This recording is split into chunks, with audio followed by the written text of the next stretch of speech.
На влезот во градот во населбата Железничка денес се одржа литургија по повод денешниот православен празник посветен на епископ Иларион Мегленски. Храмот е во изградба и верниците и свештениците очекуваат тој наскоро да биде пуштен во употреба. Следната година, 2017-та, јубилејна година за Македонската православна црква и се надеваме со помош од нашите верници, од општината, донаторите, дека ќе изградиме ова црква и следната година во погоден момент да биде осветена и пуштена во употреба за верниците од оваа населба.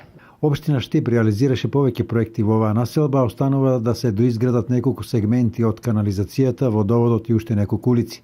Финиширањето на црквата исто така е резултат на ангажманот на општината.